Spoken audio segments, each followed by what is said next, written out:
Woman with a raven at an abyss. Woman with a raven at an abyss, or woman with a raven on a precipice.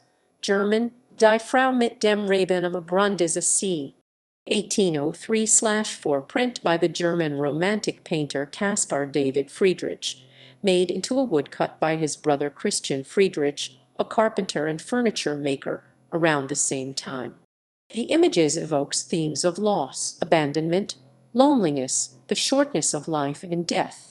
To achieve this effect, Fredrick employs nightmarish imagery, including a Gothic wood of barren trees whose branches appear as if the arms of the dead, a single vulturous raven, drawn in an almost childlike manner that recalls fairy tale illustrations. Background: it is one of 4 of Fredrick's drawings his brother cut as blocks, with this work, although darker, often seen as a companion piece to the 1803 drawing/woodcut of approximately the same size, The Woman with the Spider's Web.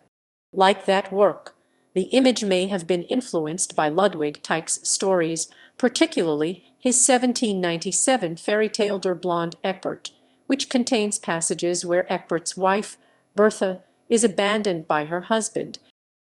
Description: the figure is older than the woman in the spider's web drawing and far more distressed. She stands at the edge of a chasm, turned towards the viewer with her left arm reaching out. Behind her is a fir tree, while a large raven, representing death or hopelessness, is perched on the arms of the dead tree beside her.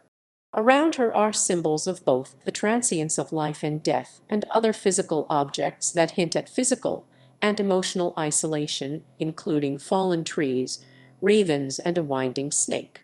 Describing the image, the 20th century art historian Albert Boehm writes that the image presents a wild, disheveled woman at the edge of a precipitous cliff, grasping a branch like an oar, while a raven claws and a serpent slithers around the other end of her stick. Friedrich later depicted ominous ravens in his c. 1822 painting, The Tree of Crows, where the birds are shown flying before a twisted oak tree and Neolithic burial ground.